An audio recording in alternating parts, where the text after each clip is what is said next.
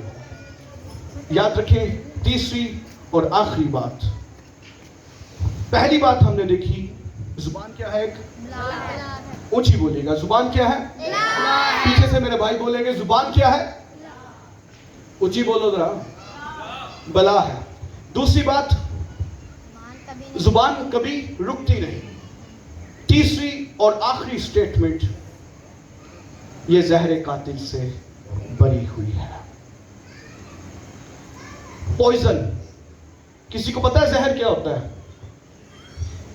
زہر تھوڑی مقدار میں ہو یا پھر زیادہ میں، یہ کسی کو قتل کرنے، مار ڈالنے کے لیے کافی ہے۔ اور بائبل مقدس کے اندر لکھا ہے کہ زبان زہر قاتل سے بری ہوئی ہے، اس لیے اس کو قابو میں رکھنا نہایت ضروری ہے۔ یاد رکھیں میرے عزیزوں، ایک بڑی خوبصورت بات، ایک موٹیویشنل سپیکر ہیں سونو شرما، انڈین ہے۔ کچھ دن پہلے میں ان کی ایک ریکارڈنگ کو سن رہا تھا تو انہوں نے بڑی خوبصورت ایک بات کی۔ ایک شخص جس کو سزائے موت کا حکم ہو چکا تھا، کیا ہو چکا تھا بولیے گا؟ سزائے موت کا حکم ہو چکا تھا، اور وہ شخص موت کے قریب تھا۔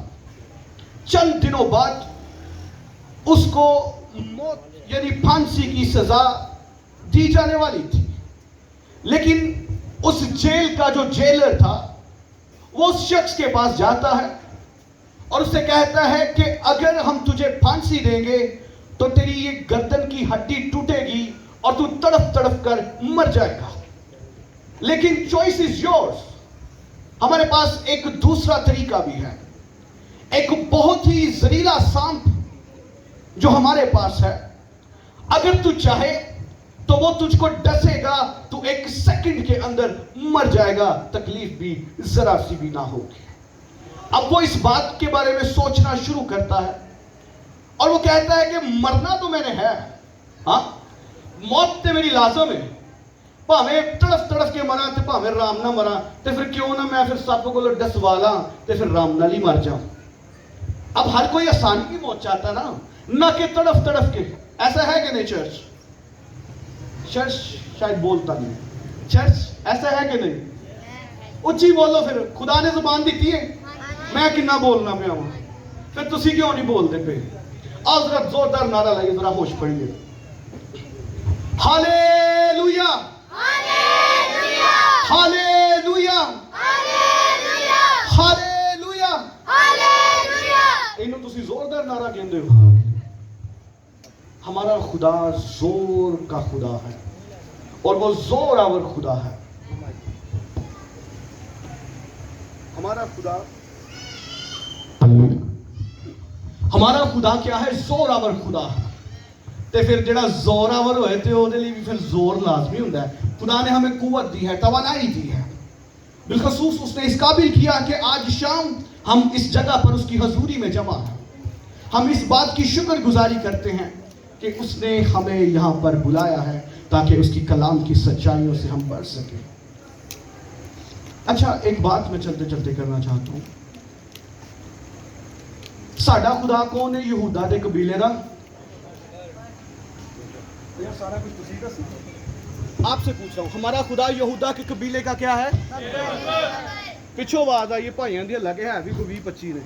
یہودا کے قبیلے کا کیا ہے وہ؟ اگر وہ یہودا کے قبیلے کا ببر ہے تو پھر ہم کون ہیں؟ اس کے چنے ہوئے لوگ، اس کے برگزیدہ لوگ، بلائے ہوئے لوگ، الگ کیے ہوئے لوگ، اور ہم کو یہ مقدس رشتہ اس نے سونپا ہے کہ ہم ہر طرح کا ریلیشن اس کے ساتھ رکھتے ہیں. وہ ہمارا بھائی ہے. اگر ہم اس کے بہن بھائی ہیں، اگر وہ یہودا کے قبیلے کا ببر ہے، تو پھر ساڈا نعرہ ہاللویا. ہاں کیا خیال ہے؟ کیا خیال ہے؟ ہمارا نعرہ یہ ہونا چاہیے. بلکہ ہم یہودا کے قبیلے کے ببر کو ماننے والے لوگ ہیں. اور ببر جدوں جنگل دے وچ دھاڑتا ہے نا، پتہ کی ہوندا ہے؟